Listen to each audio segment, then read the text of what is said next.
সম্প্রতি গণ আন্দোলনের মুখে আওয়ামী লীগ সরকারের পতনের পর সংসদ ভেঙে দিয়ে অন্তর্বর্তীকালীন সরকার গঠন করা হয়েছে। অন্তর্বর্তীকালীন সরকারের প্রধান উপদেষ্টা হিসেবে নোবেলজয়ী অর্থনীতিবিদ অধ্যাপক ডক্টর মোহাম্মদ ইউনূস দায়িত্ব গ্রহণ করেছেন। এখন জনমনে প্রশ্ন হলো, এই অন্তর্বর্তীকালীন সরকারের আসলে কোনো সাংবিধানিক অস্তিত্ব আছে কিনা? তত্ত্বাবধায়ক সরকারের সাথে এই সরকারের পার্থক্য কোথায়? এই সরকারের মেয়াদ কতদিন হবে বা নির্দিষ্ট কোনো মেয়াদ আছে কিনা? পরবর্তীতে এই উপদেষ্টাগণ রাজনীতি করতে পারবেন কিনা? এই সব কিছু নিয়েই আজকের আয়োজন।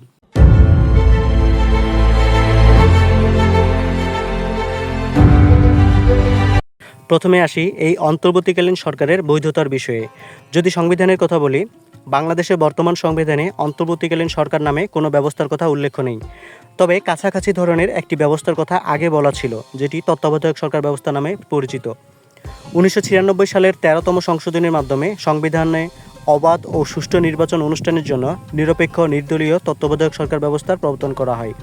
পরবর্তীতে 2011 সালে 15তম সংশোধনীর মাধ্যমে তত্ত্বাবধায়ক সরকার ব্যবস্থা বাতিল করা হয় এবং সংবিধানের 7 নং অনুচ্ছেদের পরে 7 ক ও 7 খ অনুচ্ছেদ সংযোজন করে সংবিধান বহির্ভূত পন্থায় রাষ্ট্রীয় ক্ষমতা দখলের পথ বন্ধ করা হয়। তাহলে এই অন্তর্বর্তীকালীন সরকার বাংলাদেশের সংবিধান অনুসারে গঠিত হয়নি। গণরোষের মুখে গত 5ই আগস্ট প্রধানমন্ত্রীর পদ থেকে পদত্যাগ করে ভারতে পাড়ি জমিয়েছেন টানা চতুর্থবারের মতো প্রধানমন্ত্রী হওয়া আওয়ামী লীগ সভাপতি শেখ হাসিনা। তিনি পদত্যাগ করায় মন্ত্রিসভা অটোমেটিক বিলুপ্ত হয়ে যায়। পরের দিন সংসদ ভেঙে দেন রাষ্ট্রপতি। ফলে দেশ পরিচালনার জন্য যে ধরনের সাংবিধানিক সরকার কাঠামো দরকার হয়, সেটি তখন বিদ্যমান ছিল না। সে কারণেই অন্তর্বর্তীকালীন সরকার গঠনের তাগিদ দেখা যায়। এই সরকার গঠিত হয়েছে জাতিসংঘের আইন কমিশনের ডক্ট্রিন অব নেসেসিটি অনুসারে। এটি মূলত বিপ্লব, অভ্যুত্থান, সংকটকালীন প্রয়োজনে গঠিত সরকার। এই ধরনের অস্বাভাবিক পরিস্থিতির মধ্যে বর্তমান অন্তর্বর্তী সরকার প্রয়োজনীয় মতবাদ বা ডক্ট্রিন অব নেসেসিটি অনুসারে কাজ করছে। যা কোনো কিছুতেই বৈধ নয়, তা প্রয়োজনের দ্বারা বৈধ করা হয়, অর্থাৎ মানুষের কল্যাণেই সর্বোচ্চ আইন। যদি প্রশ্ন করা হয় এই আইনে অন্য কোনো দেশে সরকার গঠিত হয়েছিল কিনা, উত্তর হবে অসংখ্য নজির আছে। পাকিস্তান 1954 সালে গণপরিষদ ভেঙে দিয়ে যে মন্ত্রিপরিষদ গঠন করেন, তা এই আইনের অধীনে। ইউনাইটেড কিংডমের আয়ারল্যান্ড প্রোটোকল পরিবর্তন করা হয় এই আইনের দ্বারা। 1985 সালে গ্রেনাডায় যে অভ্যুত্থান হয়, সেটিকে বৈধতা দেওয়া হয় এই আইনের মাধ্যমে। এমনকি 1990 সালে এরশাদ সরকার পতনের পর অস্থায়ী রাষ্ট্রপতি হিসাবে শাহাবুদ্দিন আহমেদকে নিয়োগ দেওয়া হয় এই আইনের দ্বারা।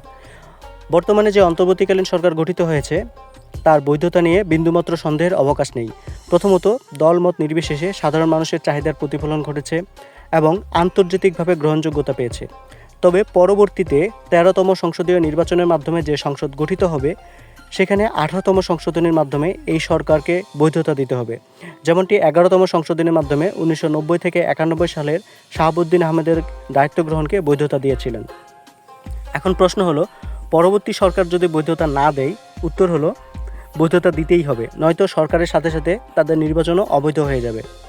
কারণ এই নির্বাচন এবং সরকার গঠিত হয়েছে অন্তর্বর্তীকালীন সরকারকে কেন্দ্র করে, তাই বৈধতা দেওয়া বাধ্যতামূলক। আর বৈধতা না দিলে তাদের সরকারই অবৈধ হয়ে যায়। অন্তর্বর্তীকালীন সরকার সংবিধান সংশোধন করতে পারবেন কিনা? উত্তর হলো অবশ্যই পারবেন। প্রয়োজনীয়তার খাতিরে সংবিধান সংশোধন করতে পারবেন, তবে তা পরবর্তী সংসদে 18তম সংশোধনী হিসাবে অনুমোদিত হবে। যেমন 1977 থেকে 79 সালের সাংবিধানিক পরিবর্তনসমূহ 5ম সংশোধনীর মাধ্যমে যুক্ত করা হয়। উপদেষ্টাগণ ভবিষ্যতে রাজনীতি করতে পারবেন কিনা? উপদেষ্টাগণ ভবিষ্যতে কোনো রাজনৈতিক দলের সাথে যুক্ত হয়ে কিংবা স্বতন্ত্রভাবে নির্বাচন করতে পারবেন না। তাই তাদের পক্ষে প্রধানমন্ত্রী, মন্ত্রী, এমনকি সংসদ সদস্য হওয়ারও কোনো সুযোগ নেই। তবে রাজনৈতিকভাবে নিরপেক্ষ যেসব পদ রয়েছে, যেমন রাষ্ট্রপতি, নির্বাচন কমিশনার, দুদক কমিশনার ইত্যাদি পদসমূহে নিযুক্ত হতে পারেন। তত্ত্বাবধায়ক সরকার এবং অন্তর্বর্তীকালীন সরকারের পার্থক্য।